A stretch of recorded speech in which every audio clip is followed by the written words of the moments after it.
अस्सलाम वालेकुम दोस्तों, आपका खैर मकदम है अपने YouTube channel Urdu expert classes में। आपका कीमती वक्त हो जाए नहीं करते, हम डायरेक्ट टॉपिक पर आते हैं। आज के इस क्लास में पढ़ने वाले 19 नंबर चैप्टर, जिसका नाम क्या है, हम नौजवां। ये उर्दू दरक्षा बुक का ये 19 नंबर चैप्टर और नजम का ये तीसरा चैप्टर है। याद रखिए, नजम का ये तीसरा चैप्टर है, जिसका नाम क्या है, हम नौजवां है। ये हम नौजवां ये नजम है। इस नजम में मतलब कि नौजवानों को मतलब मोटिवेट किया गया है। इसमें नौजवानों को हौसला अफजाई किया गया, इसमें आगे बढ़ने की, मतलब कुछ करने की, अपने समाज के नाम, अपने कौम का नाम, अपने देश का नाम मतलब रोशन करने के लिए इसमें उसमें मतलब मोटिवेट किया गया, इसमें उसको हौसला अफजाई किया गया। आइए इस चैप्टर को समझते हैं। ये 19 नंबर चैप्टर है। ये 19 नंबर चैप्टर, इसका नाम है हम नौजवान है। हम नौजवान है, इसके मुसन्निफ कौन है, तो परवेज साहिब। ये क्वेश्चन आपसे एग्जाम में पूछे कि हम नौजवान है ये क्या है, हम नौजवान है क्या है, इसमें ऑप्शन देगा नजम है, गजल है, गीत है, और उसके बाद देगा मजमून है। ये क्या है, ये नजम है। याद रखिएगा, ये नजम है। हम नौजवान क्या है, ये नजम है। इसके मुसन्निफ कौन है, तो परवेज साहिब। ये या क्वेश्चन आपसे एग्जाम में पूछे कि परवेज साहिब का कौन सा नजम शामिल निसार, मतलब परवेज साहिब का कौन सा नजम लिखा, मतलब कि इस सिलेबस मतलब 10th क्लास उर्दू दरख्ता में दिया गया, कौन सा, तो हम नौजवान है। इसको इसके जो राइटर है परवेज साहिब, इनके हालात जिंदगी के बारे में समझते हैं। परवेज साहिब की पैदाइश 30 सितंबर 1910 ईस्वी को पटना सिटी के लौदी कराम हुई। क्वेश्चन आपसे एग्जाम पूछे कि परवेज साहिब की पैदाइश कब और कहाँ हुई, तो कब हुई, 30 सितंबर 1910 ईस्वी को। 30 सितंबर 1910 ईस्वी को कहाँ हुई, तो पटना सिटी के लौडी कराम है। ये पटना सिटी है, इसमें मतलब एक मोहल्ला, एक जगह है जिसका नाम क्या है, लौडी कर रहा है। अगर एग्जाम में आपको ऑब्जेक्टिव में दे तो पटना सिटी भी दे दे, अलौडी करा भी दे दे, दोनों, तो सी नंबर ऑप्शन देगा ए और बी दोनों, तो इसका आंसर दोनों हो जाएगा। या सिर्फ पटना दे तो आप पटना को टिक कीजिएगा, अगर 2 नंबर में पूछे तो आप पूरा लिख दीजिएगा, पटना सिटी और लोडी करा। क्वेश्चन आपसे एग्जाम पूछे कि प्रवेश शादी की प्राइस कब और कहाँ हो, 30 सितंबर 1910 ईस्वी को पटना सिटी के लौडी करा में। उसके बाद परवेज शादी का असल नाम सैयद अकराम हुसैन है। परवेज शादी का असल नाम क्या है, इनका असल नाम सैयद अकराम हुसैन है। परवेज शादी ये उर्दू दुनिया में परवेज शादी के नाम से मशहूर है। उर्दू दुनिया में ये परवेज शादी के नाम से मशहूर है, उर्दू शायरी में ये परवेज शादी के नाम से मशहूर है। और इनका असल नाम क्या है, तब सैयद अकराम हुसैन। सैयद अकराम हुसैन परवेज शादी का असल नाम है। इनके वालिद का नाम है सैयद अहमद हुसैन। याद रखिएगा, परवेज शादी का असल नाम तो सैयद अकराम हुसैन, परवेज शादी के वालिद का नाम तो सैयद अहमद हुसैन। अब परवेज शादी उर्दू दुनिया में किस नाम से मशहूर थे, ये परवेज शादी के नाम से। उसका नेक्स्ट है परवेज शादी की अहलिया का नाम फजीलतुन्निसा बेगम। परवेज शादी की जो अहलिया थी, ये आला तालीम याफ्ता औरत थी, मतलब ये बहुत पढ़ी लिखी, मतलब कि ये औरत थी, ये लेडीज थी, ये बहुत पढ़ी लिखी, मतलब बहुत इल्म के मतलब माहिर थी ये। इनका नाम क्या है, फजीलतुन्निसा। क्वेश्चन आपसे एग्जाम पूछे कि परवेज शादी की अहलिया का नाम क्या है, परवेज शादी की अहलिया का नाम क्या है, तो फजीलतुन्निसा बेगम। इनकी अहलिया का नाम फजीलतुन्निसा बेगम है। उसके बाद है परवेज शादी पहला शेर 8 साल की उम्र में लिखे थे। ये पहला शेर जब कहे थे परवेज शादी, तो इनकी उम्र महज 8 साल की। बताइए, महज 8 साल की एज में ये पहला शेर मतलब कह दिए थे। इससे पहले पढ़ा है चकबस। चकबस 9 से 10 साल की एज में वो मतलब गजल कहना शुरू किए थे। गजल कहना लिखना वो 9 से 10 साल की एज में, ये उनसे भी 2 कदम आगे है। ये 8 साल में ही मतलब ये शेर कहना शुरू कर दिए थे, 8 साल की एज से। इनकी मतलब दिमाग, मतलब कि आईक्यू लेवल बताइए कितना तेज है, मतलब ये बहुत काबिल तारीफ है। आज के मतलब कि स्टूडेंट या जो तालिब इल्म है, इनके 8-9 साल के एज में मतलब इनको कुछ पता ही नहीं रहता है। शेर क्या होता है, शायरी क्या होता है, गजल क्या होता है, नजम क्या होता है, ये सबसे मतलब वो बहुत मतलब दूर दूर तक उनका कोई ताल्लुक नहीं रहता है। तो ये मतलब कि 8 साल की एज में ये शेर पहली मतलब कर दिए, मतलब बहुत ही काबिल तारीफ, जितना इनकी तारीफ की जाए उतना कम है। उसके बाद प्रवेश शादी का मेयार तालीम एम ए है। क्वेश्चन आपसे एग्जाम पूछे प्रवेश शादी का मेयार तालीम क्या है, प्रवेश शादी का मेयार तालीम एम ए है। याद रखिएगा, और इनकी जो तालीम है उनके बारे में और थोड़ा डिटेल में बताए थे। प्रवेश शादी कोलकाता यूनिवर्सिटी से 1925 ईस्वी में मैट्रिक पास किए। प्रवेश शादी 1925 ईस्वी में कोलकाता यूनिवर्सिटी से ये क्या किए, मैट्रिक पास। याद रखिए, 1925 में, 1925 ईस्वी को कोलकाता यूनिवर्सिटी ये मैट्रिक पास किए। 1927 ईस्वी को ये पटना यूनिवर्सिटी से मतलब ये इंटर पास किए। उसके बाद कोलकाता से ये पटना मतलब चले आए थे, यहीं पढ़ने लगते थे। तो 1927 ईस्वी में ये क्या बोलते हैं, इंटर पास किए थे ये पटना यूनिवर्सिटी से 1927 ईस्वी में। और 1930 ईस्वी में ये उर्दू मौजू में ये ग्रेजुएशन कंप्लीट की। 1930 ईस्वी को, याद रखिएगा, 1930 ईस्वी को उर्दू मौजू मतलब उर्दू सब्जेक्ट में ये बीए कंप्लीट किए, ग्रेजुएशन कंप्लीट किए। उसके बाद 1934 ईस्वी को ये उर्दू मौजू में ही एमए कंप्लीट किए। उसके बाद अगले साल ही 1935 ईस्वी को ये फारसी मौजू में फिर एमए कंप्लीट किए। मतलब आप कह सकते हैं कि परवेज साहिदी डबल एमए किए थे ये। क्वेश्चन आपसे एग्जाम पूछे कि परवेज साहिदी ने किन किन मौजू में एमए किया, तो 2 मौजू में किए, एक उर्दू और दूसरा फारसी में। उर्दू में भी ये एमए किया और फारसी में भी एमए किए। क्वेश्चन आपसे एग्जाम पूछे कि परवेज साहिदी ने मैट्रिक कब पास किया, तब 1925 ईस्वी को। कहां से, तो कोलकाता यूनिवर्सिटी। इंटर कब किए, तो पटना यूनिवर्सिटी 1907 ईस्वी को। उसके बाद बीए ग्रेजुएशन कहां से कंप्लीट किए, तो ये भी पटना यूनिवर्सिटी से। कब किए, तो 1930 ईस्वी को। उसके बाद पूछे कि एमए कब किए, तो एमए 1934 ईस्वी में किए पटना यूनिवर्सिटी से, ये उर्दू मौजू में। उसके बाद जस्ट अगले साल 1935 ईस्वी को फारसी मौजू में क्या कि फिर एमए किया, मतलब ये डबल एमए किए। इनका मेयार तालीम एमए है, याद रखिएगा। उसके बाद परवेज साहिदी ने उर्दू, अरबी और फारसी तीनों जुबानों में ये मतलब तालीम हासिल की। ये परवेज साहिब की मतलब उर्दू, अरबी और फारसी तीनों जुबान के माहिर थे। तीनों जुबान ये जानते थे बहुत ही, मतलब तीनों जुबान को ये पढ़े लिखे थे, तीनों जुबान के माहिर थे। ये उर्दू भी जानते थे, अरबी भी जानते थे और फारसी भी जानते थे। उसके बाद परवेज साहिदी के दो मजमुए हैं, एक रक्स हयात, दूसरा तसलीस हयात। परवेज साहिदी के दो इनका क्या है, शेरी मजमुआ है, दो शेरी मजमुआ। पहला का नाम क्या, रुक्स हयात, दूसरा तसलीस हयात। क्वेश्चन आपसे एग्जाम पूछे परवेज साहिदी ने कितने शेरी मजमुए लिखे थे, दो लिखे। एक का नाम क्या है, एक का नाम है रुक्स हयात, दूसरा का नाम क्या है, तसलीस हयात। क्वेश्चन आपसे एग्जाम पूछे परवेज साहिदी ने कितने शेरी मजमुआ लिखे थे, दो लिखे। एक क्या है रुक्स हयात, दूसरा है तसलीस हयात। या दे देगी तसलीस हयात के मुसन्निफ कौन है, रुक्स हयात के मुसन्निफ कौन है, तो क्या हो जाएगा, परवेज साहिदी हो जाएगा। उसके बाद परवेज साहिदी जो थे ये शुरू में ये मतलब तखल्लुस अकराम इस्तेमाल करते थे। ये अकराम, इनका असल नाम क्या था, सैयद अकराम हुसैन थे। ये शुरू में परवेज साहिदी तखल्लुस अकराम करते थे। अब बाद में क्या करने लगे थे, बाद में ये परवेज करने लगे थे। परवेज साहिदी तखल्लुस पहले अकराम इस्तेमाल करते थे, उसके बाद फिर बाद में परवेज करने लगे। सेम ऐसे ही गालिब साहब थे, वो भी शुरू में असद इस्तेमाल करते थे अपना तखल्लुस, वो बाद में क्या करने लगे थे, बाद में वो गालिब करने लगे थे। उसी तरह ये शुरू में अकराम करते थे, बाद में ये परवेज करने लगे थे। उसके बाद परवेज साहिदी का इंतकाल 5 मई 1968 ईस्वी को मर्ज तनफीस में हो गया। इनका इंतकाल कब हुआ, तो 5 मई 1968 ईस्वी को, याद रखिएगा 5 मई 1968 ईस्वी को इनका इंतकाल मर्ज तनफीस, मतलब तनफीस ये बीमारी है उसमें मतलब इनका इंतकाल हो गया। अब आइए ये जो नज़म है, हम नौजमा है, इसका मीनिंग को समझते हैं, इसका मतलब को समझते हैं। इसमें परवेज साहिदी जो शायर है, इसमें नौजवानों से क्या कहना चाह रहे हैं उसको समझते हैं। आपके स्क्रीन पर ये दिखाई दे रहा होगा, इसमें फर्स्ट लाइन हम पढ़ रहे हैं, हम नौजमा है जाने बहारा मरगे खिजा है, सादाबियों का गुलशन बद अमा एक कारवा है, जामो सबो की कैफो नमू रू तपा है, हम आतिशे गुल की रुख से करती सिंगारिया, हम नौजवान है। इसमें शायर कहते हैं कि हम नौजवान है, हम नौजवानों से ही बहारों में मतलब जान आ जाती है, हम नौजवानों से ही जहाँ मतलब कि बंजर जमीन है, जहाँ पतझड़ है, मतलब जहाँ दरख्त से पत्ते मतलब झड़े हुए, जो मतलब पौधे की मतलब टहनियां सूख रही है, उसमें हम नौजवानों से उसमें हरियाली आती है, उसमें फल लगते हैं, उसमें फूल लगते हैं। हम नौजवानों से चारों तरफ मतलब हरियाली आती है, हम नौजवानों से ही चारों तरफ मतलब की खुशहाली रहती है। जिस तरह फूल के अंदर चिंगारियां, उस तरह मतलब हम नौजवानों के अंदर भी चिंगारियां, कुछ करने की, कुछ मतलब अपने नाम को रोशन करने की, अपने समाज को आगे बढ़ाने की, अपने कौम के नाम को रोशन करने की, अपने मुल्क के नाम को रोशन करने की हमारे अंदर एक चिंगारी है।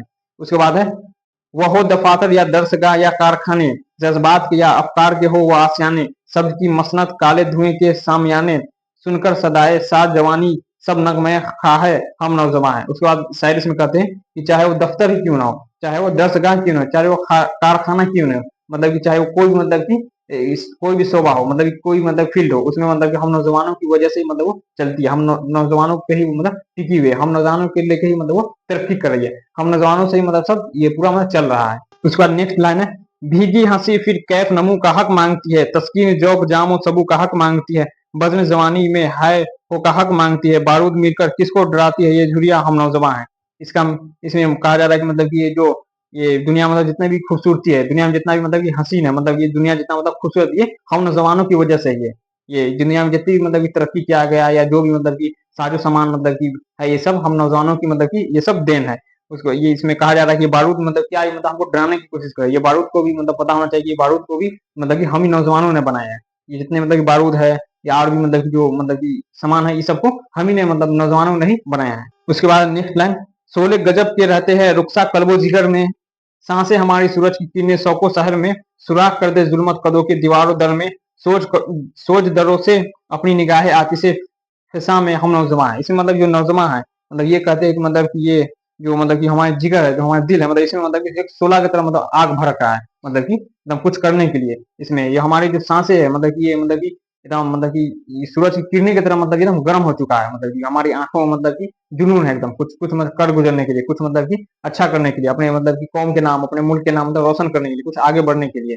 इसमें आगे है कि हम जुल्मत की दीवारों को भी मतलब इसको हम सुराख कर सकते हैं, जुल्मत की दीवारों में भी हम सुराख कर सकते हैं। हमारे अंदर मतलब कि इतने मतलब कि आग लगा हो, मतलब कि हम जुनून है, मतलब पूरा उमंग है मतलब कुछ करने के लिए। उसके बाद नेक्स्ट लाइन है, बागे निसाते हुस्न मोहब्बत लेकर रहेंगे, सुबह तबस्सुम सामे मुसर्रत लेकर रहेंगे, जो छिन गई है वो अपनी जन्नत लेकर रहेंगे, बेकार बरहम बूढ़े जहन्नम के पासवा है, हम नौजवान। इसमें कहा गया कि जो बाग हमसे छिन गया था उसको हम लेकर रहेंगे, जो मतलब कि मोहब्बत जो इसमें जो हमसे मतलब कि खुशहाली जो छिन गई थी उसको हम लेकर रहेंगे, हम सुबह भी लेकर रहेंगे, हम शाम भी लेकर रहेंगे, इसको हमको लेने से मतलब कोई रोक नहीं सकता है। जो हमारी हमसे जन्नत वो छिन गई थी उसको भी हम लेकर रहेंगे, चाहे उसकी हिफाजत करने वाला मतलब कि कोई मतलब कि कितना भी मतलब रोक ले, मतलब हमको रोक नहीं पाएगा, चाहे वो हमसे नाराज ही क्यों ना हो जाए, फिर भी हम उसको लेके रहेंगे, हम नौजवान। इसमें बताया गया हम नौजवान, हम मतलब कुछ भी कर सकते हैं हम। ये था पूरा इसका मीनिंग हम नौजवान का। उम्मीद है कि आपको ये पूरा समझ में आया होगा। जो हम नौजवान है इसके मुस्तनिफ जो परवेज साहिदी जितना भी मतलब क्वेश्चन पूछाया था वो उससे ही पूछाया था। ये जो मीनिंग इसका जो हम खुलासा इसको किए हैं हम नौजवान का, ये आज से 4 साल 5 साल पहले मतलब इसका पूछाया था, इसको तस्रीह करने के लिए या इसको ऑब्जेक्टिव मतलब अब सब जब से ऑब्जेक्टिव को बढ़ा दिया गया है 2021 से, तब से मतलब ये अब 3-4 साल से नहीं पूछा जा रहा है। इसलिए आपको ज्यादा मतलब फोकस आपको राइटर पे रहना चाहिए। परवेज साहिदी जो मुसन्निफ है इनसे क्वेश्चन पूछा है, इसका मीनिंग जान का मतलब ठीक है, लेकिन इससे आप क्वेश्चन पूछा नहीं जाता है। अब आइए परवेज साहिदी के वीवीआई क्वेश्चन आंसर को देखते हैं। सबसे पहले आप इसका स्क्रीनशॉट ले लीजिए। इसमें 1 नंबर क्वेश्चन है, परवेज साहिदी की पैदाइश कब और कहाँ हुई? परवेज साहिदी की पैदाइश कब और कहाँ हुई? इसका आंसर क्या हो जाएगा? 30 सितंबर 1910 ईस्वी को पटना सिटी के लौटी करण मोहल्ला में। क्वेश्चन आपसे एग्जाम पूछे कि परवेज साहिदी की पैदाइश कब और कहाँ हुई? इनकी पैदाइश 30 सितंबर 1910 ईस्वी को कहाँ हुआ? पटना सिटी में एक मतलब मोहल्ला, एक मतलब जगह पड़ता है जिसका नाम क्या है? लौटी कड़ा, वहां इनकी पैदाइश हुई, इनकी परवेज साहिदी की। उसका दूसरा नंबर क्वेश्चन है, परवेज साहिदी का असल नाम क्या है? परवेज साहिदी का असल नाम क्या है या परवेज साहिदी का पूरा नाम क्या है? क्या है इनका पूरा नाम? सैयद अकराम हुसैन। सैयद अकराम हुसैन। क्वेश्चन आपसे एग्जाम में पूछे कि परवेज साहिदी का पूरा नाम क्या है या परवेज साहिदी का असल नाम क्या है, तो क्या हो जाएगा? सैयद अकराम हुसैन। उसका नेक्स्ट क्वेश्चन है, परवेज साहिदी के वालिद का नाम क्या है? परवेज साहिदी के वालिद का नाम क्या है? परवेज साहिदी के वालिद का नाम क्या है? सैयद अहमद हुसैन। परवेज साहिदी का असल नाम सैयद अकराम हुसैन, परवेज साहिदी के वालिद का नाम सैयद अहमद हुसैन। उसका नेक्स्ट है, परवेज साहिदी की अहलिया का नाम क्या है? परवेज साहिदी की अहलिया का नाम पूछे या परवेज साहिदी के बीवी का नाम क्या है? परवेज साहिदी की अहलिया का नाम क्या है या परवेज साहिदी की बीवी का नाम क्या है? क्या हो जाएगा? इनका बीवी का नाम है फजीलतुन्निसा बेगम। फजीलतुन्निसा बेगम। क्वेश्चन आपसे एग्जाम पूछे कि परवेज साहिदी की अहलिया का नाम क्या है, तो फजीलतुन्निसा बेगम। उसके बाद नेक्स्ट है, परवेज साहिदी का मेयार तालीम क्या है? परवेज साहिदी का मेयार तालीम क्या है, मतलब परवेज साहिदी कहाँ तक पढ़े लिखे थे, इनका हायर एजुकेशन कहाँ है, ये लास्ट कहाँ तक पढ़े? तो एम ए, ये एम ए किए, ये डबल एम ए किए, याद रखिएगा ये डबल एम ए किए। ये एक मरतबा उर्दू में भी एम ए की है और दूसरी मरतबा फारसी मौजू में एमए की है। मतलब इनका विषय उर्दू और फारसी दोनों मौजू में, मतलब दोनों विषय में, दोनों सब्जेक्ट में ये एमए की है, ये डबल एमए को कह सकते हैं। परवेज साहिदी का मेयार तालीम क्या है? इनका मेयार तालीम एमए है या डबल एमए कह सकते हैं। उसका नेक्स्ट है, परवेज साहिदी ने किस उम्र से शेर गोई शुरू की? मतलब परवेज साहिदी कितने साल के थे जब वो मतलब पहली मरतबा शेर कहे थे? कितने साल के थे? 8 साल के। यह महज 8 साल के ही थे, महज 8 साल के थे जब ये पहली मरतबा शेर कहे थे। 8 साल की उम्र से ही इन्होंने शेर गोई शुरू कर दिए। उसके बाद मतलब ये मतलब कि और आगे मतलब कि ये गजल लिखे, उसके बाद और आगे नजम लिखे, मतलब दिन पर दिन मतलब और ये कभी पीछे नहीं मुड़े, मतलब और आगे मतलब बढ़ते चले गए। इसका भी आप लोग स्क्रीनशॉट ले लीजिए। नेक्स्ट हमारा 7 नंबर क्वेश्चन, परवेज साहिदी ने किन किन जुबानों में तालीम हासिल की? मतलब परवेज साहिदी कौन कौन सी जुबानों मतलब ये तालीम हासिल की, कौन कौन सी जुबान के माहिर थे, कौन कौन सी जुबान ये जानते थे? कौन कौन जुबान जानते थे? उर्दू, अरबी और फारसी। याद रखिएगा परवेज साहिदी उर्दू, अरबी और फारसी तीनों जुबान के माहिर थे, तीनों जुबानों में इन्होंने तालीम हासिल की, तीनों जुबान को ये मतलब पढ़े लिखे थे, इस सबके मतलब माहिर थे। उसका नेक्स्ट है, परवेज साहिदी पहले क्या तखल्लुस इख्तियार करते थे? परवेज साहिदी पहले क्या तखल्लुस इख्तियार करते थे या पहले क्या तखल्लुस इस्तेमाल करते थे? दोनों एक ही बात है। पहले क्या करते थे? अकराम, पहले अकराम तखल्लुस इख्तियार करते थे, बाद में ये परवेज करने लगे थे। उसका नेक्स्ट क्वेश्चन है, परवेज साहिदी बाद में क्या तखल्लुस इख्तियार करने लगे थे या क्या तखल्लुस इस्तेमाल करने लगे थे? क्या करने लगे थे ये? तो परवेज। बाद में क्या करने लगे थे? परवेज। बाद में ये परवेज करने लगे। पहले क्या कर रहे थे ये? पहले अकराम कर रहे थे। उसका नेक्स्ट है, परवेज साहिदी के किसी 2 शेरी मजमे का नाम लिखिए। परवेज साहिदी के किसी 2 शेरी मजमे का नाम लिखिए। क्या हो जाएगा इसका आंसर? रुखसे हयात और तसलीसे हयात। क्वेश्चन आपसे एग्जाम में पूछे कि परवेज साहिदी के किसी 2 शेरी मजमे का नाम लिखिए, तो क्या हो जाएगा? रुखसे हयात और तसलीसे हयात, या कुछ किसी एक का दे, किसी क्वेश्चन आपसे पूछे किसी एक इनका शेरी मजमा का नाम लिखिए, तो आप कोई भी लिख सकते हैं, रुखसे हयात में लिख सकते हो, तसलीसे हयात। इसको ऑब्जेक्टिव में भी देता है, इसमें 3 मतलब इसमें रॉन्ग ऑप्शन रहता है, एक सही रहता है, उसको आपको चूज करना पड़ता है कि मतलब इनका कौन सा परवेज साहिदी का लिखा हुआ है, या दे दे तसलीसे हयात किसका लिखा हुआ शेरी मजमुआ है, तो क्या हो जाएगा? परवेज साहिदी का। उसका नेक्स्ट क्वेश्चन है, तसलीस हयात की असाअत कब हुई? तसलीस हयात की असाअत कब हुआ? असाअत मतलब ये कब शाये हुआ, कब पब्लिश हुआ, कब हुआ? 1968 ईस्वी को। याद रखिएगा तसलीस हयात की कब असाअत हुई? 1968 ईस्वी को। उसका नेक्स्ट है, परवेज साहिदी ने मुलाजमत का आगाज कहाँ से किया? मुलाजमत मतलब जॉब, ये जॉब का मतलब आगाज कहाँ से किए थे? ये आगाज मतलब क्या होता है? शुरुआत। शुरुआत मतलब कि परवेज साहिदी ने अपनी मुलाजमत का आगाज मतलब अपनी जॉब की शुरुआत मतलब कहाँ से किए थे? कहाँ से किए? ये कोलकाता से किए थे, ये कोलकाता से अपनी मुलाजमत का आगाज शुरुआत किए थे। इसका भी आप लोग स्क्रीनशॉट ले लीजिए। नेक्स्ट हमारा 13 नंबर क्वेश्चन, परवेज साहिदी का इंतकाल कब हुआ? परवेज साहिदी का इंतकाल कब हुआ? कब हुआ? 5 मई 1968 ईस्वी को। याद रखिएगा क्वेश्चन आपसे पूछे कि परवेज साहिदी का इंतकाल कब हुआ या परवेज साहिदी की वफात कब हुआ या परवेज साहिदी कब इस दारे फानी से रुखसत हो गया, मतलब कब मतलब कि वो इनका इंतकाल हो गया, यही मतलब वो सबका मीनिंग एक ही है। कब? 5 मई 1968 ईस्वी को। परवेज साहिदी की वफात किस मर्ज की वजह से हुआ, मतलब परवेज सादी की जो वफात हुई किस मर्ज मर्ज मतलब बीमारी, किस बीमारी में इनका इंतकाल हुआ, किस बीमारी में, मर्ज तनफीस में, याद रखिएगा। उसके बाद नेक्स्ट है परवेज साहिदी की कौन सी नज़म आपके निसाब में शामिल है, मतलब परवेज साहिदी का कौन सा नज़म इसमें मतलब लिखा हुआ, कौन सा नज़म इनका शामिल है निसाब, कौन सा, तो हम नौजवां है, या ये जो है हम नौजवां, ये किनका लिखा है, परवेज साहिदी का। क्वेश्चन आपसे पूछे परवेज साहिदी की कौन सी नज़म आपके निसाब में शामिल है, तो क्या होगा इसका आंसर, हम नौजवां है, ये इनका लिखा हुआ नज़म है। उसके बाद है हम नौजवां है क्या है, क्वेश्चन है कि हम नौजवां है, ये मतलब जो ये हम नौजवां ये क्या है, इसमें ऑप्शन दे देगा, इसमें गजल है, मजमून है, गीत है, नज़म है, क्या है ये, नज़म है, याद रखिएगा ये नज़म है।